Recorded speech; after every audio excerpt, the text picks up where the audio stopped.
वृष राशि फागुन महिनाको राशिफल सुन्नुहोस् है त। हजुरहरूलाई फागुन महिनामा कुन पक्षमा राम्रो छ, कुन कुरामा अप्ठ्यारो छ, फागुन महिनालाई कसरी राम्रो बनाउने त भनेर उपाय पनि लिएर आएका छौँ र कुन रङ शुभ, कुन दिशा शुभ सबै जानकारी यही छोटो भिडियोमा छ। त्यस्तै हजुरहरूले आफ्नो चिना विश्लेषण गराउन चाहनुहुन्छ, चिना बनाउन चाहनुहुन्छ भने 9769810455 व्हाट्सएपमा आजै बुक गर्नु होला है त। पारिवारिक मिलन, मान्यजन तथा नयाँ मानिससँग भेटघाटको योग बनेको छ हजुरहरूलाई वृष राशिमा। पारिवारिकसँग पुनर्मिलन हुनुभयो, नयाँ व्यक्तिहरूसँग भेटघाट हुनुभयो, गुरु मान्यजनसँग भेटघाट हुनुभयो। अलिकति यात्रा गर्दा चाहिँ विशेष सावधानी अपनाउनु होला वृष राशिले। फागुन महिनामा यात्रा गर्दा विशेष सावधानी अपनाउनु पर्ने महिना छ है त। त्यस्तै योजना बनाएर खर्च गर्नु होला, अनावश्यक खर्चबाट बच्नु होला। हजुरले कोही कार्य गर्दै हुनुहुन्छ, कसैमा पैसा लगानी गर्दै हुनुहुन्छ, केही कुरामा पैसा खर्च गर्दै हुनुहुन्छ भने पहिले योजना बनाएर यति खर्च गर्छु हो, यसरी खर्च गर्नु होला है त। चरित्रमा अलिकति ध्यान दिनु होला, इज्जतमा दाग लाग्न सक्छ। अष्टममा व्यक्ति भएको छ, 2-8 मा व्यक्ति भएको छ, इज्जतमा दाग लाउने, मान प्रतिष्ठामा आँचाउने यी कुराहरू हुन सक्छ। त्यही भएर अलिकति विचार पुर्याउनु होला। माता पिता तथा मान्यजनको सल्लाह सुझावमा गरिएको कार्यले हजुरलाई लाभ मिल्छ। त्यही भएर माता पिता तथा गुरुजनको सल्लाह सुझावमा कार्य गर्नु होला है त। त्यस्तै समाज तथा आफूभन्दा साना उमेरका भाइ बहिनीहरूबाट अलिकति झुटा आरोप आउन सक्छ हजुरहरूलाई। समाज छरछिमेक आफूभन्दा साना भाइ बहिनीहरूबाट झुटा आरोप आउन सक्छ, ख्याल गर्नु होला। प्रेम सम्बन्धमा खटपट आउन सक्छ, सन्तानको कारणले गर्दा अलिकति मानसिक अशान्ति हुन सक्छ हजुरहरूलाई, मनमा खटपट हुन सक्छ, ख्याल गर्नु होला।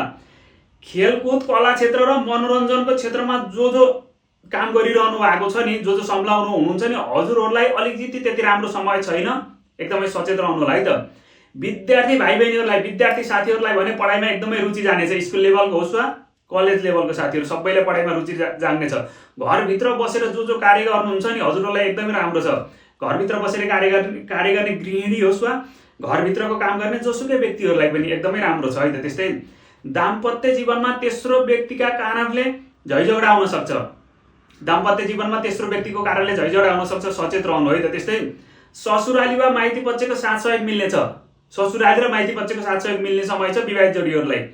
पुराना रोकिएका कामहरू फेरि सुरु हुने योग छ।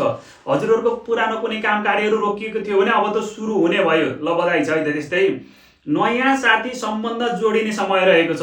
एकदम राम्रो नयाँ साथी सम्बन्ध जोडिने समय रहेको छ। वैदेशिक यात्राको काममा अलिकति ढिलासुस्ती हुन सक्छ। जो विदेश यात्राको तयारी गरिरहनु भएको थियो नि हजुरलाई अलिकति काममा विलम्ब हुन सक्छ, काममा ढिलासुस्ती हुन सक्छ।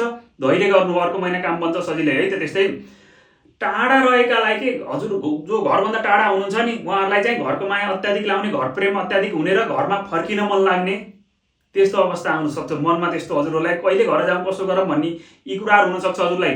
खानपानमा ध्यान दिनु अनि व्यायाम, हरेक दिन व्यायाम गर्नु, यो भयो भने हजुरलाई एकदम राम्रो हुन्छ है त। खानपानमा ध्यान दिनु, व्यायाम गर्नु, यात्रा गर्दा सजगता अपनाउनु, झुटो आरोप आउन सक्छ, ख्याल गर्नु, चरित्रमा ध्यान दिनु। अनि हजुरलाई कार्यस्थलमा चाहिँ एकदमै राम्रो छ, मान प्रतिष्ठा बढ्ने समय छ। कार्यस्थलमा राम्रो छ, मान प्रतिष्ठा बढ्ने छ।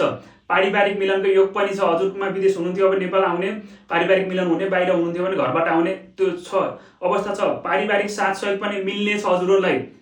तर वैवाहिक जीवनमा चाहिँ तेस्रो व्यक्तिको कारणले गर्दा अलिकति सम्बन्धमा खटपट हुन सक्छ, ख्याल गर्नु। सोमबार र शुक्रबार सेतो वस्तु दान दिनु हजुरले कसैलाई, दूध, दही, मही वा अन्य कपडा, सेतो वस्तु सोमबार र शुक्रबार गरिब दुखी असहायलाई, विशेष गरी स्त्री वर्गलाई यो गर्नुभयो भने राम्रो हुन्छ। माता वा माता सरहका व्यक्तिलाई हजुरहरूले खुसी बनाउनु होला। त्यस्तै महिलाहरूलाई पनि खुसी बनाउनु होला, यो भयो भने हजुरलाई राम्रो हुन्छ। पूजा कोठा सधैँ सफा राख्नु होला, हरेक दिन सफा गर्नु होला, यो भयो भने हजुरलाई लाभ मिल्छ। हरेक 10-15 मिनट हरेक दिन बिहान कम्तीमा 10-15 मिनट ध्यान गर्नु, व्यायाम गर्नु है त। 10-15 मिनट यो गर्नु राम्रो हुन्छ। फागुन महिनामा हजुरहरूलाई शुक्र र मङ्गलबार शुभ बार हो वृषलाई, शुक्र र मङ्गलबार है त। दक्षिण र पश्चिम दिशा शुभ बार हो हजुरहरूलाई, दक्षिण र पश्चिम दिशा। त्यस्तै सेतो, हरियो र आकाशे रङको नीलो रङ के हजुरहरूलाई